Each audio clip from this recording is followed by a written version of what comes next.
รถเลขสวยหมวดอักษรกอไก่นอนหนูกิจการก้าวหน้านำพารุ่งเรือง รายได้จากการประมูลนำเข้ากองทุนเพื่อความปลอดภัยในการใช้รถใช้ถนนสามารถลงทะเบียนได้แล้ววันนี้ผ่านเว็บไซต์ www ทะเบียนรถ .com หรือที่สำนักงานขนส่งจังหวัดแพร่ Excellent โดยจะปิดการประมูลในวันเสาร์ที่ 28 กุมภาพันธ์ 2569 สอบถามเพิ่มเติมโทร สายด่วน 1584 หรือฝ่ายทะเบียนรถ สำนักงานขนส่งจังหวัดแพร่ 063 2483 797 หรือ 054 652 540 ประมูลโปร่งใส ได้เลขสวย สมคุณค่า คนแพร่ ใช้ป้ายแพร่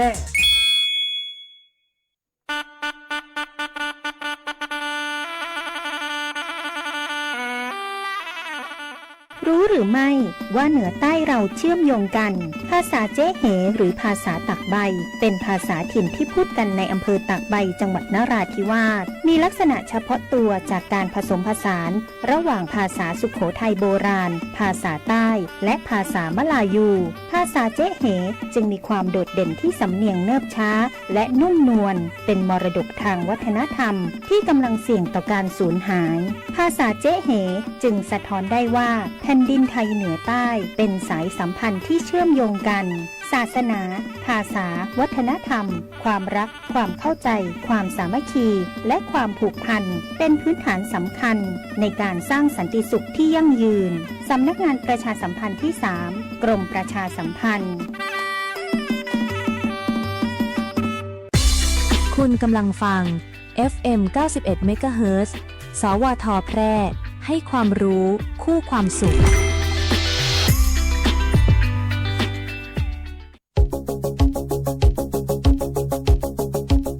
ข่าวสารฉับไวใกล้ตัวบริการทันใจร่วมแรงร่วมใจงานบ้านงานบุญประกวดราคาโปร่งใสและติดตามสภาพอากาศประจำวันโดยทีมข่าวสวท แพร่ FM 91 เมกะเฮิรตซ์ สถานีข่าวดีของประชาชนคนเมืองแพร่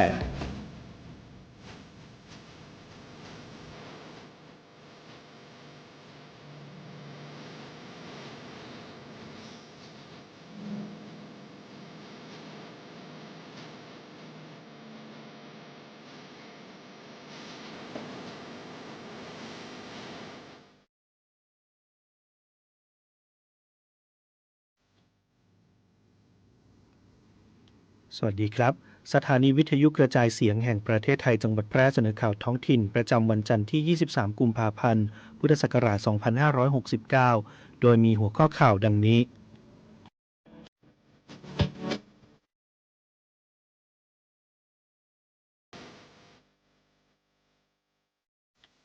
ผู้ว่าราชการจังหวัดแพร่มอบเงินกองทุน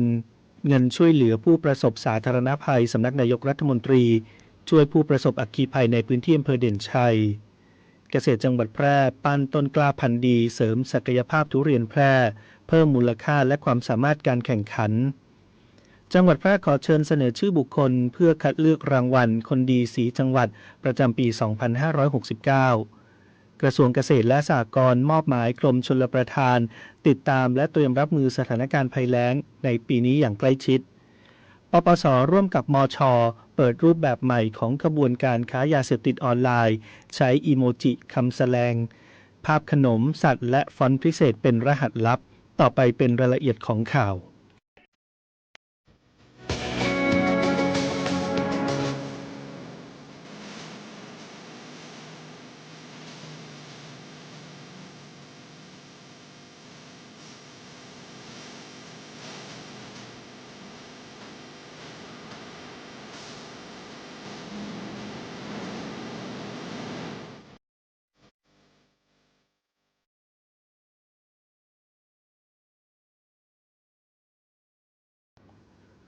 ผู้ว่าราชการจังหวัดแพร่มอบเงินกองทุนเงินช่วยเหลือผู้ประสบสาธารณภัยสำนักนายกรัฐมนตรีเพื่อช่วยเหลือผู้ประสบอัคคีภัยในพื้นที่อำเภอเด่นชัยที่บ้านเลขที่ 17/1 หมู่ 5 ตำบลแม่จั๊วอำเภอเด่นชัยจังหวัดแพร่นายสมชัยเลิศประสิทธิพันธ์ผู้ว่าราชการจังหวัดแพร่ เป็นประธานมอบเงินกองทุนเงินช่วยเหลือผู้ประสบสาธารณภัยสำนักนายกรัฐมนตรีให้แก่ประชาชนผู้ประสบอัคคีภัยในพื้นที่จังหวัดแพร่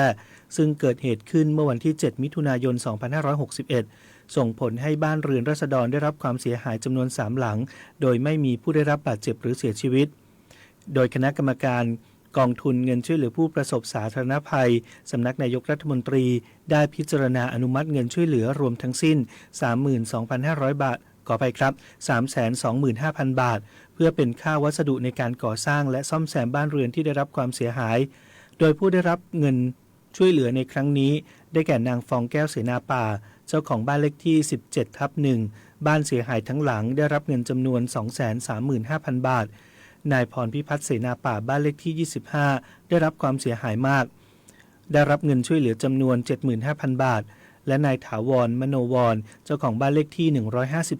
154/1 ได้รับความเสียหายเล็กน้อยได้รับเงินจำนวน 15,000 บาทซึ่งการช่วยเหลือดังกล่าวมีวัตถุประสงค์เพื่อบรรเทาความเดือดร้อนและสร้างขวัญกำลังใจให้แก่ผู้ประสบภัยให้สามารถฟื้นฟูที่อยู่อาศัยและกลับมาดำรงชีวิตได้โดยเร็ว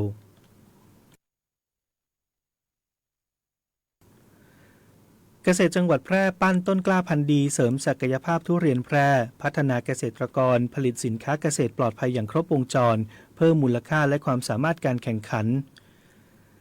นางสาวสร้อยเพชรตันติรัตนานนท์เกษตรจังหวัดแพร่มอบหมายให้เจ้าหน้าที่กลุ่มยุทธศาสตร์และสารสนเทศสำนักงานเกษตรจังหวัดแพร่ลงพื้นที่พบปะเกษตรกรและให้แนวทางในการขับเคลื่อนโครงการส่งเสริมและพัฒนาการผลิตสินค้าเกษตรปลอดภัยอย่างครบวงจรโดยใช้นวัตกรรมและเทคโนโลยีเพื่อเพิ่มมูลค่าปี 2569 กิจกรรมส่งเสริมการขยายกล้าทุเรียนพันธุ์ดีเพื่อส่งเสริมและยกระดับศักยภาพสินค้าเกษตรที่สำคัญของจังหวัดแพร่ผ่านต้นแบบการใช้งานวิจัยเทคโนโลยีและนวัตกรรมสมัยใหม่ในการผลิตและจัดการฟาร์มเพิ่มประสิทธิภาพการผลิตเพื่อก้าวสู่การเป็นสินค้าเกษตรที่มีศักยภาพสูงโดยการฝึกอบรมถ่ายเทคโนโลยีการผลิตสู่เกษตรกรผู้ปลูกทุเรียนในพื้นที่อำเภอวังชิ้นเพื่อพัฒนาผลผลิตให้มีคุณภาพมีความปลอดภัยตามมาตรฐานเกษตรดีที่เหมาะสมหรือ GAP และมีปริมาณเพียงพอกับความต้องการของตลาดและแก้ไขปัญหาด้านการผลิตและการตลาดโดยวิเคราะห์สถานการณ์ผ่านการเชื่อมโยงระหว่างผู้ผลิตผู้ประกอบการและผู้บริโภคที่มีศักยภาพอย่างเป็นระบบซึ่งจะทำให้ผลผลิตทุเรียนของจังหวัดแพร่สามารถแข่งขันได้ในตลาดผลไม้ไทย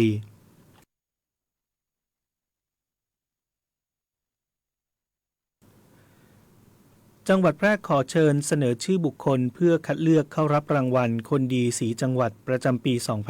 2569 จังหวัดแพร่ร่วมกับสำนักงานวัฒนธรรมจังหวัดแพร่ขอเชิญชวนบุคลากรร่วมเสนอชื่อบุคคลที่มีคุณสมบัติเหมาะสมเข้ารับการคัดเลือกรางวัลคนดีสีจังหวัดประจำปีงบประมาณ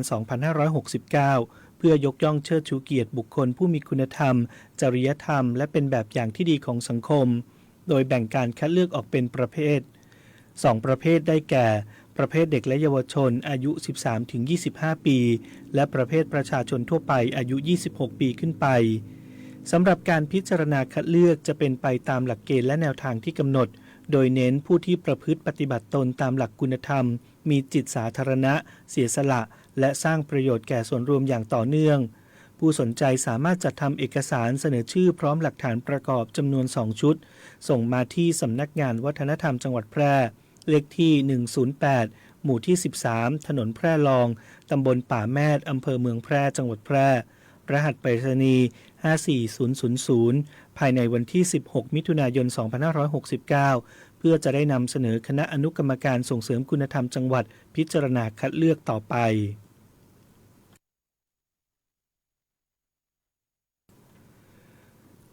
กระทรวงเกษตรและสหกรณ์มอบหมายกรมชลประทานติดตามและเตรียมรับมือสถานการณ์ภัยแล้งในปีนี้อย่างใกล้ชิด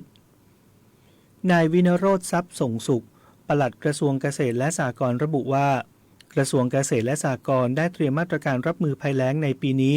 โดยได้มอบหมายให้กรมชลประทานติดตามสถานการณ์และพยากรณ์ปริมาณน้ำในระบบชลประทานของปีนี้อย่างใกล้ชิดซึ่งภาพรวมในช่วงต้นปีนี้ระดับน้ำยังมีเพียงพอสำหรับรับมือต่อสถานการณ์ที่คาดว่าจะเกิดขึ้นพร้อมทั้งมีระบบการแจ้งเตือนไปยังเกษตรกรถึงปริมาณน้ำในระบบเพื่อบริหารจัดการน้ำสำหรับทำเกษตรได้อย่างเพียงพอและเหมาะสม ขณะที่ด้านนายราเชนศิลปะรายะอธิบดีกรมฝนหลวงและการบินเกษตรระบุด้วยว่าในส่วนกรมฝนหลวงและการบินเกษตรได้เตรียมความพร้อมของอากาศยานเพื่อปฏิบัติการทำฝนหลวงช่วยเหลือภาคการเกษตรในพื้นที่ที่มีความต้องการน้ำหากสภาพอากาศเอื้ออำนวยโดยจะมีการประเมินสภาพอากาศรายวันและจะดำเนินภารกิจทันทีเมื่อเข้าเงื่อนไขการปฏิบัติการเพื่อเพิ่มประสิทธิภาพการแก้ไขปัญหาสิ่งแวดล้อมและสนับสนุนความมั่นคงด้านน้ำให้กับภาคการเกษตรอย่างต่อเนื่อง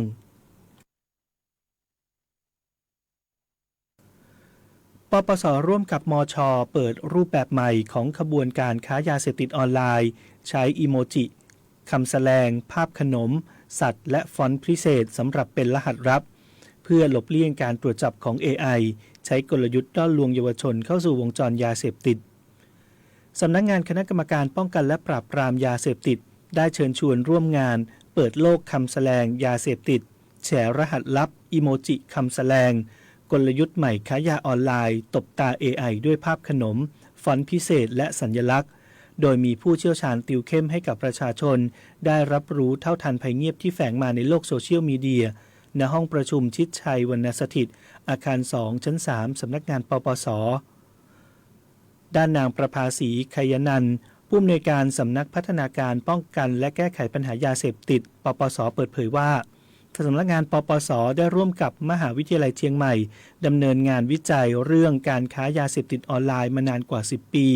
ตั้งแต่ปีพ.ศ. 2559เพื่อให้มีการเฝ้าระวังอันตรายที่มาพร้อมกับโลกออนไลน์ที่เริ่มไร้พรมแดนขึ้นเรื่อยๆโดยในปัจจุบันพบว่ากลุ่มผู้ค้ามีการปรับปรุงคำแสดงเพื่อหลีกเลี่ยงการตรวจสอบของเจ้าหน้าที่โดยได้มีการคาดการณ์ว่ามีกลุ่มผู้ค้าออนไลน์ประมาณ 60,000 รายขณะที่เจ้าหน้าที่สามารถดักจับได้ปีละประมาณ 2,000 ถึง 2,500 บัญชีในขณะที่นางสาวกนิษฐาไทยกล้านักสถิติเชี่ยวชาญสถาบันวิจัยวิทยาศาสตร์สุขภาพมหาวิทยาลัยเชียงใหม่เปิดเผยว่ากลุ่มผู้ค้าใช้โซเชียลมีเดียเปรียบเสมือนกับแคตตาล็อกแสดงเมนูสินค้าราคาสรรพคุณและวิธีการจัดส่งโดยได้มีการใช้อีโมจิและคำแสดงเพื่อหลบเลี่ยงนโยบายห้ามโพสต์ยาเสพติดของแพลตฟอร์มต่างๆและหลบการจับกุมของตำรวจซึ่งรหัสลับเหล่านี้จะมีการเปลี่ยนแปลงตามตลอดเวลาตามยุคสมัยและเจเนอเรชันสำหรับตัวอย่างรหัสลับที่ควรเฝ้าระวังได้แก่สัญลักษณ์สิงโตโลกหรือไก่หงอนแดงซึ่งหมายถึงเฮโรอีนน้ำแข็งหรือจรวดหมายถึงไอซ์หัวม้าวิ่ง UFO อีโมจิสีส้มแดงหมายถึงยาบ้าอมยิ้มหรือขนมหมายถึงยาอีและคิงคองหรือรูปพ่นควันหมายถึงเคตามีนนอกจากนี้ยังมีคำแสดงอื่นๆอีกเช่นลิ้นฟ้าหนมนอกและไก่แดงซึ่งดูเหมือนคำธรรมดาแต่แท้จริงคือการโพสต์ขายยาเสพติดโดยปัจจุบันการซื้อขายเริ่มย้ายจากโลกใต้ดินหรือดาร์กเว็บเข้ามาสู่โลกสาธารณะและจบการขายในแอปพลิเคชันไลน์มากขึ้นผมคิดว่าลองเสพแล้วมันจะไม่เป็นอะไรหรือเปล่าไม่เห็นผมเสียทั้งความไว้ใจและเสียอนาคตชีวิตอาจพลาดแต่ไม่ควรถูกทิ้งผู้ติดยาเสพติดสามารถเข้ารับการบำบัดรักษาและฟื้นฟูในสถานพยาบาลของรัฐเพื่อเริ่มต้นชีวิตใหม่ได้อีกครั้งพลาดได้รักษาได้ชีวิตไปต่อด้วยความปรารถนาดีจากสำนักงานประชาสัมพันธ์ที่ 3 กรมประชาสัมพันธ์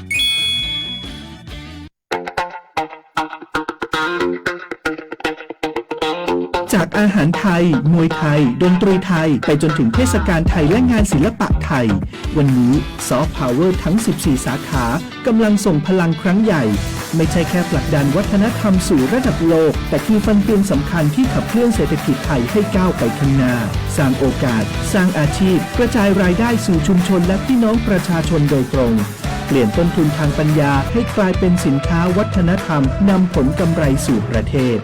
ซอฟต์พาวเวอร์ไทยเศรษฐกิจกินได้เพื่อชีวิตที่ดีขึ้นของคนไทยทุกคนสำนักงานประชาสัมพันธ์ที่ 3 กรมประชาสัมพันธ์กฎหมายง่ายจังแค่ฟังก็เข้าใจโดยสำนักงานกิจการยุติธรรมตอนรถหายในห้างโอ้ยหนักซื้อของมาเยอะเลยรีบเอาของไปเก็บไว้ในรถดีกว่าฮะรถหายไปไหนจำได้ว่าจอดไว้ตรงนี้นะคุณรปภ.คะช่วยด้วยค่ะรถดิฉันหายคุณครับ จำได้ใช่ไหมครับว่าจอดไว้ตรงเนี้ยครับ ใช่แล้ว แบบนี้ทางห้างต้องรับผิดชอบให้ฉันนะ คุณครับทางห้างเราเนี่ยไม่รับฝากรถนะครับแบบนี้ถ้ามีลูกค้าทำรถหายพร้อมกันหลายๆคันคงจะรับผิดชอบไม่ไหวหรอกครับได้ไงอ่ะฉันมาซื้อของในห้างคุณนะรถฉันหายห้างก็ต้องรับผิดชอบสิแล้วจะมีรปภ.ไว้ทำไมไปเรียกผู้จัดการคุณมาคุยกับฉันเลยใจเย็นๆก่อนนะคะการจัดให้มีลานจอดรถเป็นที่จอดรถของลูกค้านั้นก็เพื่อจูงใจลูกค้ามาซื้อสินค้าหรือใช้บริการเพราะฉะนั้นทางห้างสรรพสินค้าต้องมีหน้าที่ที่จะต้องดูแลรักษาความปลอดภัยแก่ทรัพย์สินของลูกค้าซึ่งรวมถึงรถยนต์ของลูกค้าที่นำมาจอดบริเวณลานจอดรถของห้างสรรพสินค้าด้วยค่ะดังนั้นทางห้างสรรพสินค้าต้องรับผิดชอบค่ะครับผมขอโทษนะครับเดี๋ยวผมโทรบอกผู้จัดการให้รีบเปิดกล้องวงจรปิดดูได้ครับขอเชิญคุณลูกค้าไปนั่งรอในห้องแอร์เย็นๆก่อนนะครับหากสงสัยเรื่องกฎหมายหรือได้รับความไม่เป็นธรรมติดต่อสำนักงานยุติธรรมจังหวัดทั่วประเทศหรือโทรสายด่วนยุติธรรม1111กด77นะ จะบอกให้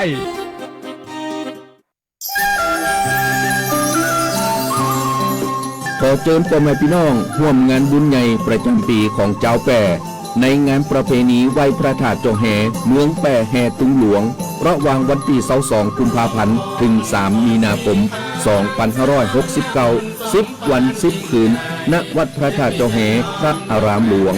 พบกับกิจกรรมต่างๆเช่นรับชมขบวนแห่เครื่องสักการะและผ้าห่มองค์พระธาตุเจ้าแห่จาก8อำเภอวันศุกร์ที่27กุมภาพันธ์และร่วมต้อนรับนายกรัฐมนตรีนายอนุทินชาญวีรกูลร่วมห่มผ้าองค์พระธาตุเจ้าเจ้าแห่ชมนิทรรศการพระบารมีพระแม่ไทยปกเกล้าเจ้าแป่น้อมรำลึกสมเด็จพระบรมราชชนนีพันปีหลวงการเนรมิตลานพระธาตุเจ้าแห่เป็นสวนป่าหิมพานต์มหัศจรรย์หิมพานต์สักการะพระธาตุเจ้าแห่การประกวดมคทายกน้อยการประกวดอุบาสกเทพบุตรอุบาสิกาเทพธิดาการประกวดเครื่องสักการะล้านนาการแสดงแสงสีเสียงยอประนมก้มเกล้าเกษีไหว้สาปารมีพระธาตุเจ้าแห่และการแสดงโขนรามเกียรติ์ตอนยกรบโดยวิทยาลัยนาฏศิลป์เจียงใหม่เก็บโมเมนต์ประทับใจกับครอบครัวและเพื่อนๆโดยกล้องถ่ายวิดีโอหมุนรอบตัวกับวิดีโอบูสต์360 องศาอุโมงค์ไฟปีขาน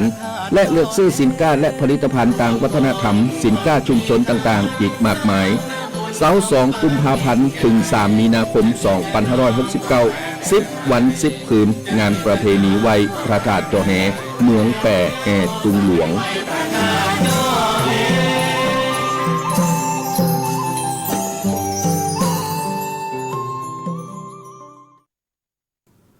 ติดตามพยากรณ์อากาศประจำวันจากสถานีอุตุนิยมวิทยาแพร่ประจำวันจันทร์ที่ 23 กุมภาพันธ์ 2569 ลักษณะอากาศทั่วไปของประเทศไทยตอนบนจะมีพายุฤดูร้อนเกิดขึ้นโดยมีลักษณะของพายุฝนฟ้าคะนองลมกระโชกแรงรวมถึงฟ้าผ่าที่อาจเกิดขึ้นได้บางพื้นที่เนื่องจากบริเวณความกดอากาศสูงหรือมวลอากาศเย็นได้แผ่ลงมาปกคลุมประเทศเวียดนามตอนบนและประเทศจีนตอนใต้แล้ว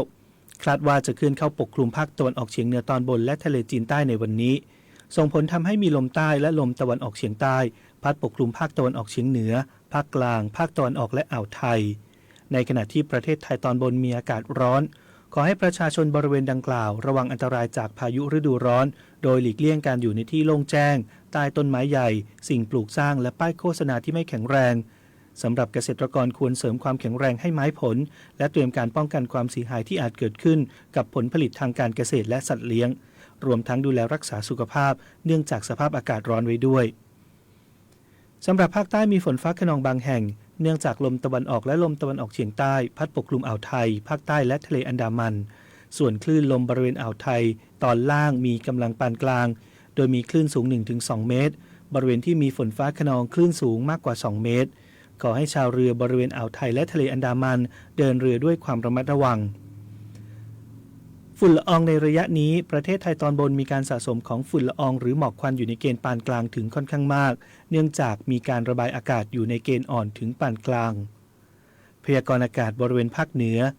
อากาศร้อนในตอนกลางวันโดยมีฝนฟ้าคะนอง10%ของพื้นที่กับมีลมกระโชกแรงบางแห่ง ส่วนมากบริเวณจังหวัดแม่ฮ่องสอน ตาก กำแพงเพชร พิจิตร พิษณุโลก และเพชรบูรณ์ อุณหภูมิต่ำสุด 19-24 องศาเซลเซียส อุณหภูมิสูงสุด 31-37 องศาเซลเซียส ลมตะวันตกเฉียงใต้ความเร็ว 10-15 กิโลเมตรต่อชั่วโมง พยากรณ์อากาศบริเวณจังหวัดแพร่ มีฝนฟ้าคะนอง10%ของพื้นที่กับมีลมกระโชกแรงบางแห่ง ทัศนวิสัย 3-10 กิโลเมตร ลมใต้ความเร็ว 10-15 กิโลเมตรต่อชั่วโมง อุณหภูมิสูงสุดที่สถานีอุตุนิยมวิทยาแพร่วานนี้วัดได้ 30.3 องศาเซลเซียส อุณหภูมิต่ำสุดที่สถานีอุตุนิยมวิทยาแพร่เช้าวันนี้วัดได้ 22.7 องศาเซลเซียส คาดว่าอุณหภูมิสูงสุดวันนี้ประมาณ 32 องศาเซลเซียส คาดว่าอุณหภูมิต่ำสุดเช้าพรุ่งนี้ประมาณ 22 องศาเซลเซียส ปริมาณน้ำฝนตั้งแต่เวลา 7 นาฬิกาวันนี้จนถึง 7 นาฬิกาวันนี้มีฝนตกเล็กน้อย วันนี้ดวงอาทิตย์ตกเวลา 18 นาฬิกา 23 นาที วันพรุ่งนี้ดวงอาทิตย์ขึ้นเวลา 6 นาฬิกา 42 นาที การทำงานทุกอย่างย่อมต้องมีปัญหาข้อขัดข้องเกิดขึ้นบ้างเป็นเรื่องปกติธรรมดา แต่เมื่อเกิดขึ้นแล้วจะต้องรีบปฏิบัติแก้ไขไม่ปล่อยทิ้งไว้ให้เกิดความเสียหายแก่งานได้ พระบรมราโชวาทพระบาทสมเด็จพระเจ้าอยู่หัว ธนชัย สุวรรณากาศ อ่าน